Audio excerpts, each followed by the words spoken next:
Mari kita berdoa sekali lagi di hadapan Tuhan. Tuhan, kami datang kembali di hadapan-Mu. Kami telah menaikkan puji-pujian kami, dan tiba saatnya sebentar lagi kami akan merenungkan kebenaran firman Tuhan. Kiranya Tuhan yang boleh mempersiapkan hati dan pikiran kami untuk ditaburi kebenaran firman Tuhan pada siang hari ini. Tuhan, pakai hamba-Mu ini ya Tuhan, untuk menyampaikan kebenaran firman Tuhan pada siang hari ini, dan juga setiap jemaat Tuhan yang akan mendengarkan kiranya boleh siap untuk ditaburi oleh kebenaran firman Tuhan pada siang hari ini. Ini doa kami yang kami naikkan hanya dalam nama Tuhan Yesus. Amin. Selamat siang Bapak Ibu yang dikasihi Tuhan. Kita akan sama-sama merenungkan kebenaran firman Tuhan pada siang hari ini yang diambil dari Yosua pasal yang kedua ayat yang pertama sampai yang ke-24. Yosua pasal yang kedua ayat yang pertama sampai yang ke-24. Jika sudah ketemu, saya akan membacakan bagi Bapak Ibu sekalian. Rahab dan pengintai-pengintai di Yeriko. Yosua bin Nun dengan diam-diam mengutus dari Sitim 2 orang pengintai, katanya, "Pergilah, amatilah negeri itu dan kota Yeriko." Mereka pun pergi dan sampai di rumah seorang pelacur bernama Rahab, lalu menginap di situ. Kemudian Raja Yeriko diberitahu demikian, "Tadi malam ada orang Israel datang kemari untuk mengintai negeri ini." Raja Yeriko menyuruh orang kepada Rahab dengan perintah, "Bawalah keluar orang-orang yang datang kepadamu itu, yang masuk ke rumahmu, sebab mereka datang untuk mengintai seluruh negeri ini." Perempuan itu telah menyembunyikan kedua orang itu, namun ia menjawab, "Betul, orang-orang itu datang kepadaku, tetapi aku tidak tahu dari mana mereka." Ketika pintu gerbang hendak ditutup menjelang malam, orang-orang itu keluar. "Aku tidak tahu kemana orang itu pergi. Cepatlah kejar mereka, tentu kamu dapat menyusul mereka." Tetapi perempuan itu menyuruh keduanya naik ke suatu rumah dan menyembunyikan mereka di bawah timbunan batang rami yang disusun di atas soto itu. Lalu orang suruhan raja itu pergi mengajar mereka di jalan menuju sungai Yordan sampai ke tempat-tempat penyeberangan. Segera sesudah pengejar-pengejar itu keluar, pintu gerbang ditutup. Sebelum kedua orang itu tidur, perempuan itu naik ke soto untuk menemui mereka. Ia berkata kepada orang-orang itu, "Aku tahu bahwa Tuhan telah memberikan negeri ini kepada kamu, dan bahwa kami dilanda ketakutan terhadap kamu. Bahkan semua penduduk negeri ini gemetar menghadapi kamu, sebab kami mendengar bahwa Tuhan telah mengeringkan laut Teberau di depan kamu ketika kamu keluar dari Mesir, dan juga apa yang kamu lakukan terhadap Sion dan Og, kedua raja orang Amori itu, di seberang sungai Yordan itu yang telah kamu tumpas. Ketika kamu mendengar itu, ciutlah hati kami, dan patahlah semangat setiap orang menghadapi kamu, sebab Tuhan Allahmu, ialah Allah di langit di atas dan di bumi di bawah.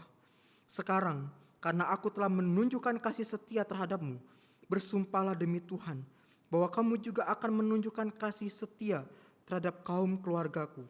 Berikanlah kepadaku suatu tanda yang menjamin bahwa ayah dan ibuku, juga saudara-saudaraku laki-laki dan perempuan, serta semua orang-orang mereka akan kamu biarkan hidup, dan kamu akan menyelamatkan nyawa kami dari maut." Lalu jawab kedua orang itu kepadanya, "Nyawa kami taruhannya bagimu, asal kamu tidak memberitahu tentang kami ini. Ketika Tuhan nanti memberikan negeri ini kepada kami, kami akan menunjukkan kasih dan kesetiaan kami kepadamu." Kemudian perempuan itu menurunkan mereka dengan tali melalui jendela, sebab rumahnya menyatu dengan tembok kota. Disitulah ia tinggal. Ia berkata kepada mereka, "Pergilah ke pegunungan, supaya pengejar-pengejar itu jangan menemukan kamu. Bersembunyilah di sana selama 3 hari, sampai pengejar-pengejar itu pulang. Setelah itu kamu dapat melanjutkan perjalananmu." Kedua orang itu berkata kepadanya, "Kami akan bebas dari sumpah kami yang kau suruh kami ikrarkan kepadamu, kecuali ketika kami memasuki negeri ini, tali dari benang merah tua ini kau ikatkan pada jendela tempat engkau menurunkan kami, dan ayah serta ibumu, saudara-saudaramu, serta seluruh kaum keluargamu, kau kumpulkan di rumahmu. Setiap orang yang keluar dari pintu rumahmu harus menanggung sendiri darahnya yang tertumpah, dan kami tidak bersalah. Namun siapapun yang ada di dalam rumahmu, jika ia dicelakakan, kamilah yang menanggung darahnya." Demikian pula jika engkau memberitahukan tentang kami ini, kami akan bebas dari sumpah yang kau suruh kami ikrarkan. Perempuan itu menjawab, jadilah seperti yang kamu katakan. Sesudah itu, ia melepas orang-orang itu pergi, lalu mengikatkan tali merah tua itu pada jendela. Mereka pun pergi dan tiba di pegunungan. Mereka tinggal di sana selama 3 hari, sampai pengejar-pengejar itu pulang. Pengejar-pengejar itu telah mencari di segala lintasan jalan, tetapi tidak menemukan mereka. Pulanglah kedua orang itu, turun dari pegunungan, lalu menyeberang dan sampai kepada Yosua bin Nun. Mereka menceritakan kepadanya segala yang mereka alami. Kata mereka kepada Yosua, Tuhan telah menyerahkan seluruh negeri ini ke tangan kita. Bahkan seluruh penduduk negeri itu gemetar menghadapi kita. Demikian pembacaan firman Tuhan pada siang hari ini. Bapak Ibu yang dikasihi Tuhan, kalau kita melihat Alkitab, beberapa bagian Alkitab itu dimulai dengan kematian orang-orang yang boleh dikatakan cukup penting. Misalnya kita melihat dalam Keluaran yang menceritakan tentang kematian bapak-bapak leluhur. Lalu kemudian kalau kita masuk ke kitab Yosua, maka kita akan melihat di sini dimulai dengan kematian Musa. Lalu kemudian kitab Hakim-Hakim itu dimulai dengan kematian Yosua. Lalu nanti kalau kita melihat nanti di dalam 1 Raja-Raja itu dimulai dengan kondisi Daud yang sedang sekarat dan hampir mati. Semua ini tujuannya apa? Semua ini tujuannya untuk menunjukkan kepada kita bahwa pemimpin manusia itu bisa mati. Tetapi Tuhan akan terus memimpin umatnya. Di dalam kitab Yosua kita telah melihat dan minggu lalu kita telah mempelajari pasal yang pertama. Di mana kita melihat terjadi peralihan atau pemindahan kepemimpinan dari seorang Musa kepada seorang yang bernama Yosua. Kita tahu Musa adalah pemimpin yang begitu besar. Bahkan sampai sekarang orang Yahudi itu masih menganggap bahwa Musa itu adalah pemimpin yang sangat agung bagi mereka. Namun dari kisah Alkitab kita juga bisa melihat bagaimana kehidupan Musa. Bagaimana Musa itu gagal membawa bangsa Israel generasi pertama untuk masuk ke dalam tanah Kanaan. Dan sekarang adalah gilirannya Yosua untuk membawa generasi yang kedua memasuki tanah Kanaan. Bapak Ibu yang dikasihi Tuhan, di dalam masa kepemimpinan Musa kita tahu tanggung jawab yang harus diemban Musa itu tidak gampang. Dia harus menjalani segalanya dengan begitu sulit dan juga banyak tantangan yang harus dia jalani. Musa adalah seorang pemimpin yang memang sangat-sangat berwibawa. Tetapi bangsa yang dia pimpin adalah bangsa Israel, bangsa yang tegar tengkuk atau bangsa yang bebal. Namun Tuhan tetap setia menyertai Musa. Dan Tuhan yang menyertai Musa pada masa itu adalah juga Tuhan yang sama yang akan menyertai Yosua pada saat ini. Jemaat yang dikasihi Tuhan, kalau kita melihat dalam kisah ini, ada 2 hal konkret yang menunjukkan bagaimana itu Tuhan itu menyertai menyertai Yosua sama seperti bagaimana Tuhan menyertai Musa. Pertama kita bisa melihat dalam kisah ini, dalam kitab Yosua, kita akan melihat bahwa ketika menyeberangi sungai Yordan, ini ada yang melihat sebagai sebuah miniatur bagaimana Tuhan itu memimpin Musa dan bangsa Israel menyeberangi Laut Teberau. Dan yang kedua, ketika bala tentara Tuhan itu berkata kepada Yosua, lepaskanlah kasutmu sebab tempat engkau berdiri itu kudus. Yang dicatat dalam Yosua pasal 5 ayat yang ke-15. Nah Bapak Ibu sekalian, bagian ini mengingatkan kita akan apa? Bagian ini mengingatkan kita akan bagaimana semak belukar pada waktu itu. Ketika Tuhan menampakkan diri kepada Musa. Sama seperti pemimpin pada umumnya Bapak Ibu sekalian. Yosua pun juga perlu dikuatkan. Sehingga ini adalah satu penghiburan sebenarnya dari Tuhan untuk Yosua. Bapak Ibu yang dikasihi Tuhan, kalau kita melihat konteks sejarahnya atau konteks historisnya, kitab Yosua ini adalah masa setelah bangsa Israel itu keluar dari perbudakan di Mesir. Dan mereka itu menjelajahi padang gurun selama 40 tahun. Sehingga mereka sekarang ini adalah bangsa yang memang siap untuk masuk ke tanah perjanjian. Pasal yang pertama kita udah pelajarin minggu lalu, itu memulai perjalanan mereka. Bagaimana kisah perjalanan mereka itu dimulai. Nanti kalau kita membaca seluruh kitab Yosua ini Bapak Ibu sekalian yang akan kita sama-sama pelajari, maka kita akan menemukan satu narasi sejarah yang mencatat peristiwa-peristiwa yang begitu penting di dalam penaklukan dan pembagian tanah Kanaan kepada suku-suku di Israel. Dan di sini juga kita akan melihat nantinya berisi instruksi atau pesan daripada Allah kepada Yosua dan bangsa Israel. Bapak Ibu yang dikasihi Tuhan, kita kembali ke bagian yang kita baca tadi, pasal yang kedua. Ini adalah satu kisah yang sebenarnya sangat menarik untuk kita sama-sama pelajari Bapak Ibu sekalian. Kita melihat bagaimana di dalam pasal yang kedua ini dicatat bahwa Yosua itu mengirim pengintai untuk mengamati kota Yeriko secara diam-diam. Bapak Ibu sekalian, kota Yeriko itu bukan kota yang biasa-biasa aja gitu ya. Kota Yeriko adalah sebuah kota yang sangat ketat dan dijaga oleh tentara yang udah terlatih Bapak Ibu sekalian. Jadi tantangan yang harus mereka hadapi saat ini adalah sebuah kota itu yang memiliki benteng yang begitu kokoh yang tampaknya itu sulit sekali untuk ditembus oleh siapapun. Dan posisi mereka sekarang pun sebenarnya sangat rentan untuk diserang oleh para musuh. Jadi karena tidak ada petunjuk dari Tuhan dalam bagian ini, maka kemudian Yosua itu mengirimkan pengintai untuk mengintai kota Yeriko. Karena dia menggunakan sarana yang ada pada dia pada waktu itu. Bapak Ibu sekali, kalau kita ingat dalam kisah Musa, dalam Bilangan 13, Musa pun pernah mengirimkan pengintai. Dan Yosua sendiri termasuk di dalamnya Bapak Ibu sekalian. Namun apa yang dilakukan oleh Musa, tindakan itu kemudian berdampak buruk. Dan sekarang yang kita baca, Yosua pun mengirim pengintai. Namun kisah Yosua ini berbeda dengan apa yang dicatat di dalam Bilangan tadi Bapak Ibu sekalian. Pada waktu Musa, mereka mengintai menyelidiki seluruh negeri. Tetapi sekarang di zamannya Yosua, mereka hanya disuruh datang ke kota Yeriko. Dan mereka membawa laporan itu hanya kepada Yosua, bukan kepada seluruh umat. Dan dalam bagian ini kita juga melihat Bapak Ibu sekalian, di tengah kisah dua pengintai ini, di tengah-tengah kita melihat bagaimana kisah ini dipotong dengan kehadiran seorang perempuan yang bernama Rahab. Sehingga Bapak Ibu sekalian kita melihat bagaimana pentingnya kehadiran seorang Rahab di tengah-tengah kisah ini, memotong kisah si pengintai ini Bapak Ibu sekalian. Dan ini akan yang menjadi fokus kita pada siang hari ini. Oleh karena itu Bapak Ibu yang dikasihi Tuhan, kalau kita melihat dalam bagian ini, maka yang pertama kita bisa melihat bahwa pilihan Allah itu tidak pernah terpikirkan.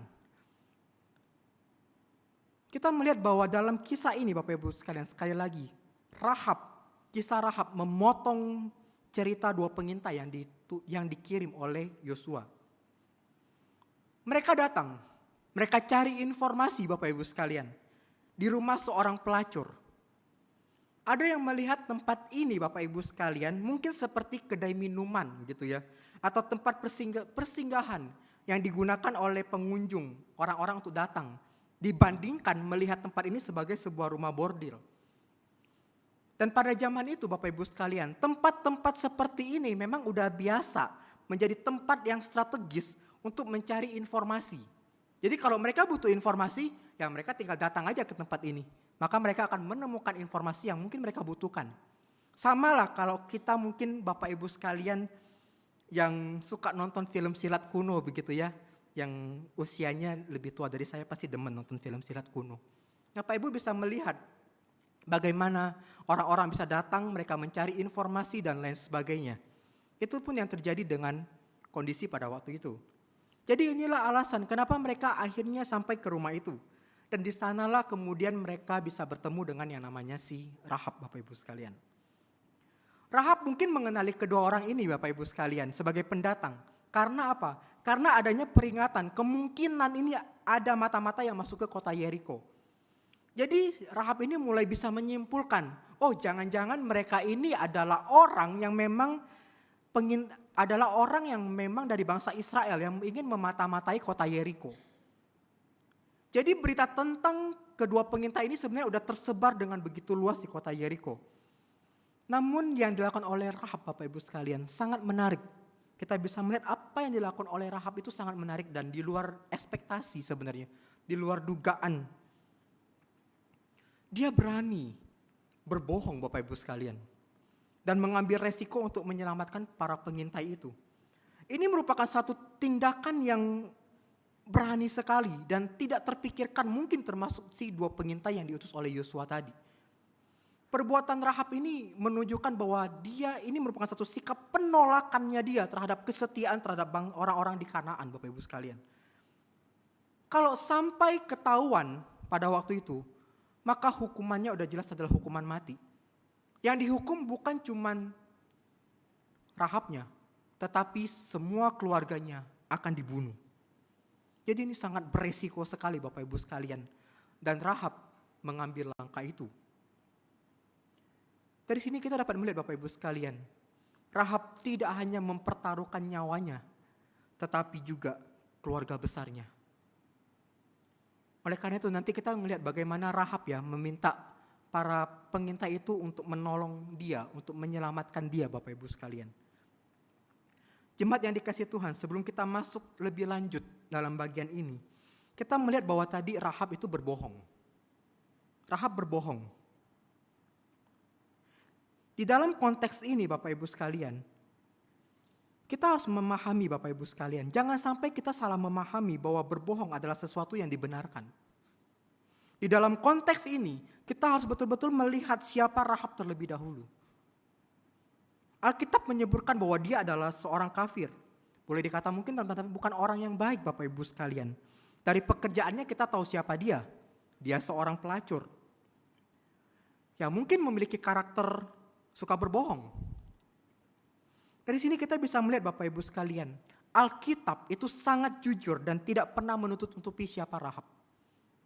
Kebohongan adalah suatu distorsi atau penyangkalan terhadap kebenaran dengan maksud untuk menipu. Dan inilah yang dilakukan oleh Rahab.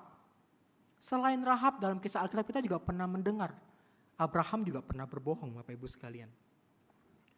Dari sini kita mau melihat Bapak Ibu sekalian, dan ini mau menunjukkan kepada kita bahwa mereka adalah manusia yang telah jatuh dalam dosa. Inilah yang mau Alkitab nyatakan pada kita. Tetapi sekali lagi dalam bagian yang kita baca ini, bukan kebohongannya Rahab yang akan kita tekankan Bapak Ibu sekalian. Bukan kebohongan Rahab yang mau ditekankan dalam bagian ini. Kebohongan tetap adalah sebuah kebohongan. Karena kebohongan tetaplah dosa di hadapan Allah. Tetapi yang akan kita lihat nanti adalah bagaimana iman daripada seorang yang bernama Rahab ini. Bapak Ibu yang dikasihi oleh Tuhan. Di sini kita bisa melihat bagaimana seorang wanita kafir, seorang pelacur yang tidak pernah dianggap sebagai kandidat untuk mendapatkan kasih karunia penyelamatan dari Tuhan dari pandangan mata manusia di tengah konteks penghakiman yang akan dijatuhkan pada kotanya yaitu Yeriko. Namun dalam kisah ini justru kita menemukan hal yang berbeda. Justru Rahab dan keluarganya adalah orang-orang yang diselamatkan ketika Yeriko nanti dihancurkan. Ini adalah sebuah contoh belas kasihan Tuhan di dalam meresponi iman. Mereka tidak hanya diselamatkan dan dibawa ke dalam komunitas perjanjian, tetapi juga mereka diberikan tempat terhormat di dalam silsilah Tuhan Yesus. Kalau kita membaca Matius 1 ayat 5, di situ ada nama Rahab yang ditulis di sana, di dalam silsilah Tuhan Yesus. Jemaat yang dikasihi Tuhan, Rahab adalah seorang wanita kafir. Di pandangan manusia, dia tidak pernah dianggap, justru diselamatkan di tengah-tengah umat Allah. Inilah keindahan anugerah Allah. Dan inilah pemilihan Allah yang tidak pernah terpikirkan oleh siapapun. Iman Rahab telah membuatnya berkenan di hadapan Allah dan diselamatkan oleh Allah. Dan melalui kisah Rahab ini Bapak Ibu sekalian, tidak ada seorang pun mungkin yang berekspektasi, yang berharap atau membayangkan bahwa Rahab bisa menjadi objek kasih karunia penyelamatan Tuhan. Tetapi dalam kisah ini telah membuktikan bahwa tidak ada seorang pun yang berada di luar jangkauan belas kasihan ilahi. Itu dia Bapak Ibu sekalian. Yang pertama kita melihat bagaimana pemilihan Tuhan yang tidak pernah terduga Bapak Ibu sekalian. Tuhan bisa memilih siapapun untuk dia selamatkan. Itu yang pertama. Lalu yang kedua Bapak Ibu sekalian, dalam kisah ini kita bisa melihat adalah iman yang tidak terduga. Tidak perlu diragukan lagi Bapak Ibu sekalian. Fokus dari pasal ini yang luar biasa ini terletak di dalam imannya Rahab. Pengakuan iman Rahab yang luar biasa. Tadi di bagian awal saya sudah bilang bahwa iman Rahab itu luar biasa. Sehingga Tuhan bisa memilih dan untuk menyelamatkannya. Namun iman yang seperti apa yang kemudian dimiliki oleh seorang yang bernama Rahab? Secara sekali lagi, dia adalah seorang kafir. Tidak pernah mengenal Allah secara langsung. Kita bisa melihatnya lebih dekat dari pengakuan Rahab di dalam ayat yang ke-9. Ia tahu bahwa Tuhan telah memberikan negeri ini kepada Israel. Bapak Ibu sekalian, Rahab itu mengetahui semua melalui apa yang telah Tuhan kerjakan bagi bangsa Israel. Yang meneguhkan pemberian itu. Lalu kemudian di ayat 10, itu kemudian menjadi pondasi atau yang menjadi dasar iman dari seorang yang bernama Rahab. Dasar iman yang telah melihat bagaimana Tuhan telah bertindak secara ajaib. Kita baru bisa beriman jika kita sudah tahu apa yang dilakukan oleh Allah dan dikerjakan oleh Allah. Dan Allah Bapak Ibu sekalian bekerja di dalam diri kita melalui karya Roh Kudus. Ini juga yang terjadi dalam diri Rahab. Di mana Allah bekerja di dalam dirinya dan itulah menghasilkan iman di dalam diri seorang yang bernama Rahab. Saat firman Tuhan disampaikan melalui Alkitab, menunjukkan kepada kita apa yang telah Allah kerjakan bagi kita Bapak Ibu sekalian. Di dalam Alkitab yang kita miliki, kita bisa melihat bagaimana pekerjaan Tuhan yang begitu luar biasa dalam kehidupan umat manusia.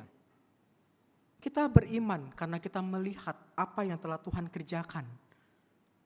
Jadi iman kekristenan, iman kita sebagai orang percaya bukanlah iman yang buta. Iman yang timbul dari pendengaran dan pendengaran oleh firman Kristus. Inilah yang dikatakan dalam surat Roma pasal 10 ayat yang ke-17 Bapak Ibu sekalian. Jadi iman dihasilkan dari pendengaran akan kebenaran firman Allah dan melalui pekerjaan Roh Kudus dalam diri setiap kita.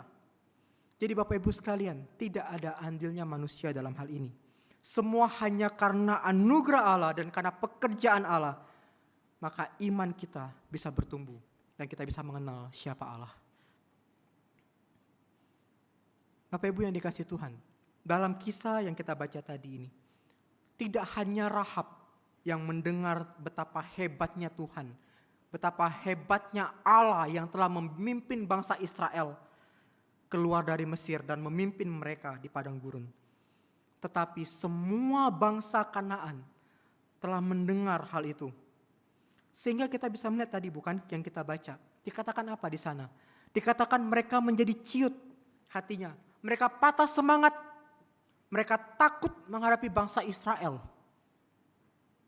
Jadi Bapak Ibu sekalian, kebenaran tentang siapakah Allah dan apa yang telah Allah lakukan bagi umatnya telah menembus kota Yeriko. Dan ketika firman Allah masuk ke wilayah musuh, hanya ada dua reaksi yang mungkin terjadi. Yang pertama, adanya iman kepada kebesaran Allah dan penyerahan diri sepenuhnya kepada belas kasihan Allah. Atau yang kedua Bapak Ibu sekalian, menentang kuasa Allah, menentang kehendaknya, dan terus melawan tujuan-tujuan Allah. Namun apa yang telah didengar oleh seorang yang bernama Rahab mengenai pekerjaan Allah yang begitu luar biasa itu, telah membangkitkan imannya. Iman yang siap untuk mempertaruhkan nyawanya. Dan ia siap untuk melepas latar belakangnya dan mengambil resiko dituduh sebagai seorang pengkhianat terhadap bangsanya dan melakukan segala hal yang bisa dia lakukan untuk menyelamatkan para si pengintai. Bapak Ibu yang dikasihi Tuhan, semua tindakan ini terjadi karena imannya kepada Allah. Sehingga kita bisa melihat pada bagian ini adanya kesetiaan kepada satu-satunya Allah yang benar dan hidup. Sekarang seluruh masa depannya bergantung kepada Allah, dan ia juga menyerahkan dirinya kepada belas kasihan Allah. Perbuatan Rahab membuktikan bahwa imannya adalah iman yang sejati. Apalagi kalau kita melihat konteks pada waktu itu, Bapak Ibu sekalian, di mana orang Israel tidak beriman. Jadi mengapa penting pengakuan iman Rahab ini? Yang pertama, kita harus kembali melihat pada masa lalu, di mana generasi pertama bangsa Israel tidak bisa masuk ke tanah perjanjian karena mereka tidak beriman. Contohnya, ketika mereka disuruh untuk bertempur pada waktu peristiwa Musa mengirimkan 12 pengintai, mereka tidak mau karena orang Kanaan adalah raksasa-raksasa. Jadi mereka takut, Bapak Ibu sekalian. Jadi dari sini menunjukkan bahwa mereka itu tidak beriman. Sekarang di bagian yang kita lihat saat ini, Bapak Ibu sekalian, ini adalah generasi yang kedua dari bangsa Israel. Namun pertanyaannya, apakah kemudian mereka juga akan beriman? Sehingga ada pepatah yang mungkin tidak asing bagi setiap kita. Buah itu jatuh tidak jauh dari pohonnya. Sehingga Bapak Ibu sekalian, maka generasi kedua pun kemungkinan sama itu dengan generasi yang pertama tidak beriman. Namun Tuhan telah berjanji bahwa mereka akan memasuki tanah perjanjian. Dan Tuhanlah nanti yang akan bekerja dan memberikan iman kepada generasi yang kedua ini, Bapak Ibu sekalian. Bagaimana cara membuat kemudian mereka beriman kepada Tuhan? Di mana Tuhan kemudian mempertemukan mereka dengan Rahab, bukan? Rahab yang bukan dari bangsa Israel, bangsa kafir, Bapak Ibu sekalian. Melalui perjumpaan dengan Rahab, maka perkataan kedua pengintai yang diutus oleh Yosua kemudian dipakai untuk menguatkan bangsa Israel. Itu kita bisa lihat dalam catatan di ayat yang ke-23 sampai yang ke-24. Apa yang mereka sampaikan kepada Yosua, itu semua karena perkataan Rahab dalam ayat yang ke-9, Bapak Ibu sekalian. Sehingga sekali lagi, kedua pengintai ini pun bisa beriman karena iman Rahab kepada Allah. Jadi ini adalah sebuah ironi yang luar biasa terjadi dalam kisah ini. Bapak Ibu yang dikasihi oleh Tuhan, dari kisah ini kita bisa melihat bagaimana Tuhan bisa menyelamatkan siapapun dan memilih siapapun untuk dia pakai. Tuhan tidak pernah melihat latar belakang seseorang untuk ia selamatkan, untuk dia menentukan pilihannya, untuk dipakai olehnya. Oleh karena itu Bapak Ibu sekalian, setiap kita, jangan sampai kita menganggap diri kita hebat sehingga Tuhan mau memilih kita dan memakai kita. Sehebat apapun kita, kalau bukan karena anugerah Tuhan semata, kita tidak akan bisa berbuat apa-apa. Kita tidak akan bisa dipakai oleh Tuhan.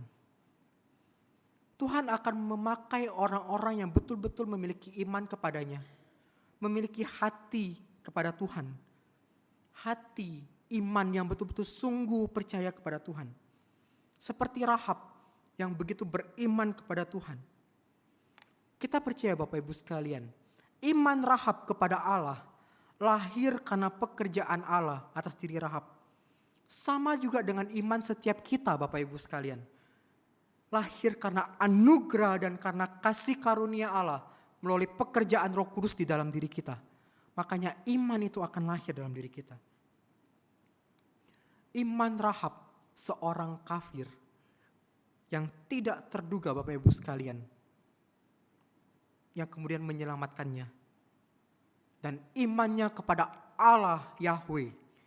Dan iman itu menghasilkan perbuatan yang menunjukkan ketaatannya. Ketaatan Rahab kita bisa lihat Bapak Ibu sekalian. Ketika para pengintai memberikan petunjuk kepada Rahab tentang tali benang merah atau kirmizi dalam ayat 18 yang kita baca tadi. Rahab mengikuti apa yang semua dikatakan oleh para pengintai itu. Inilah sebabnya kemudian Rahab menjadi contoh bagi Yakobus untuk digunakan di dalam suratnya di dalam perjanjian baru Bapak Ibu sekalian. Dalam bagian yang mengaitkan antara iman dengan perbuatan. Kita dibenarkan berdasarkan iman saja, tetapi bukan hanya karena iman itu sendiri. Pembenaran yang sejati selalu menghasilkan perbuatan-perbuatan baik di dalam proses pengudusan. Pembenaran bergantung kepada iman yang sejati, di mana sebagai dampaknya itu kemudian akan diikuti oleh ketaatan kepada perintah Tuhan. Ketika Yakobus menyatakan iman tanpa perbuatan adalah mati, ia menyatakan bahwa iman yang demikian itu tidak akan pernah bertumbuh dan tidak akan pernah membenarkan seorang pun. Karena iman demikian itu tidak hidup. Iman yang hidup, Bapak Ibu sekalian, akan menghasilkan perbuatan-perbuatan baik. Tetapi perbuatan-perbuatan baik itu bukanlah dasar dari pembenaran. Hanya usaha yang telah dicapai oleh Yesus yang dapat membenarkan orang berdosa. Iman yang sejati akan selalu menghasilkan perbuatan-perbuatan ketaatan kepada Allah. Seperti apa yang dikatakan oleh Charles Spurgeon, kita tidak diselamatkan karena ketaatan. Karena ketaatan adalah hasil keselamatan. Kita hanya bisa diselamatkan oleh iman, karena iman menuntut kita untuk taat. Bapak Ibu yang dikasihi Tuhan, kiranya melalui perenungan firman Tuhan pada hari ini, kita boleh terus melihat iman kita, mengintrospeksi iman kita dan perbuatan kita. Apakah telah menunjukkan iman dan ketaatan sesuai dengan apa yang Tuhan mau? Kita perlu bergantung dan berserah total kepada Allah yang akan menolong kita, Bapak Ibu sekalian. Karena orang yang beriman kepada Tuhan pasti adalah orang yang betul-betul mengandalkan Tuhan dan bergantung sama Tuhan. Tidak mungkin kita mengaku beriman tapi kita tidak bergantung sama Tuhan. Tidak mungkin. Kalau seperti itu namanya bukan iman, tapi itu namanya terlalu pede, terlalu percaya diri. Bapak Ibu sekalian, oleh karena itu kita perlu bergantung sama Tuhan. Suatu hari ada seorang anak sama papanya sedang berliburan di sebuah pedesaan. Anak itu bernama Zack. Pada waktu itu mereka sedang memanjat tebing-tebing. Lalu kemudian papanya ngeliat gitu ya, mendengar suara anaknya berteriak, "Hai Pa, tangkap aku!" Seperti itu. Lalu papanya berbalik, melihat si anak itu gitu ya. Ketika mendengar suara anak itu berteriak, dia langsung berbalik melihat si anak itu. Dia ngelihat si Zack anaknya ini sangat senang sekali gitu ya. Dia gembira, dia melompat dari satu batu ke batu yang lain. Dan tepat ke arah ayahnya. Anak itu kemudian melompat, Bapak Ibu sekalian. Dan pada waktu itu, papanya itu merasa seperti pemain sirkus, Bapak Ibu sekalian. Di mana dia harus menangkap anaknya ketika anaknya melompat ke arah dia. Dia menangkap anaknya. Ketika dia dapat anaknya itu, mereka jatuh berdua, Bapak Ibu sekalian, ke tanah. Tentunya kejadian seperti ini membuat ayahnya kaget pasti. Kaget dan sempat speechless, tidak bisa berkata sama sekali. Oleh karena itu, pada suatu saat ketika semua kejadian udah lebih tenang gitu ya, papanya juga udah tenang dan lain sebagainya. Akhirnya ketika papanya itu udah menemukan kembali suaranya gitu ya, menemukan kembali suaranya atau bisa kembali ngomong, berkata-kata, dia kesel, dia jengkel sama anaknya. Dia berkata kepada anaknya, "Zack, bisakah kamu memberi saya alasan yang bagus? Mengapa kamu melakukan itu?" Dia bertanya ke anaknya, "Kenapa kamu lakukan itu? Kenapa kamu lompat dan lain sebagainya?" Ketika papanya lagi panik, jengkel, kesel, anaknya jawabnya tenang. Dia cuma ngomong gini, "Tentu, karena kamu papa saya." Simple jawabannya Bapak Ibu sekalian. Karena kamu adalah papa saya. Jadi dari sini kita bisa melihat Bapak Ibu sekalian. Jadi seluruh keyakinan anak ini didasarkan pada fakta bahwa ayahnya dapat dipercaya. Dia dapat menjalani hidup dengan baik karena ayahnya dapat dipercaya. Ketika dia mau melompat, dia juga yakin pasti papanya akan nangkap dia kok. Makanya dia cuma ngomong, "Karena kamu papa saya." Simple jawabannya Bapak Ibu sekalian. Bukankah hal itu juga berlaku bagi setiap kita? Kita tahu, kita kenal siapa Bapa kita. Dengan pengenalan yang benar akan Allah, kita akan memiliki iman Bapak Ibu sekalian. Dan karena pertolongan Tuhan dalam diri kita melalui karya Roh Kudus, itulah yang kemudian akan membuat kita beriman. Dan dari iman itu kemudian membuat kita akan menghasilkan satu tindakan atau perbuatan yang sesuai dengan iman percaya kita itu kepada Allah. Jadi iman kita adalah manifestasi kita terhadap Tuhan Bapak Ibu sekalian. Bapak Ibu sekalian, karena segala sesuatu yang tidak berdasarkan iman adalah dosa. Roma 14 ayat 23. Kiranya Roh Kudus boleh terus memimpin setiap kita Bapak Ibu sekalian, di dalam kita bertumbuh dalam iman kita kepada Tuhan, dan menghasilkan perbuatan-perbuatan yang sesuai dengan kehendak Tuhan. Tuhan memberkati firman-Nya, mari kita berdoa.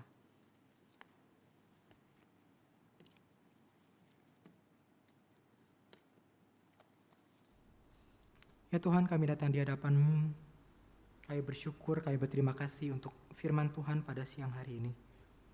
Tuhan, tolong kami untuk boleh terus bertumbuh dalam iman kami kepada Tuhan. Dan dari iman itulah kemudian menghasilkan tindakan perbuatan kami ya Tuhan, yang mencerminkan iman kami kepada Tuhan. Tuhan, tolong kami ya Tuhan. Tuhan, tolong sertai kami. Kiranya perbuatan-perbuatan dalam hidup kami sehari-hari, baik kepada orang-orang di sekitar kami maupun kepada Tuhan, boleh mencerminkan, memanifestasikan iman kami kepada Allah yang kami percaya. Terima kasih Tuhan, ini doa kami yang kami naikkan dalam nama Tuhan Yesus. Amin. Tuhan Yesus memberkati setiap kita.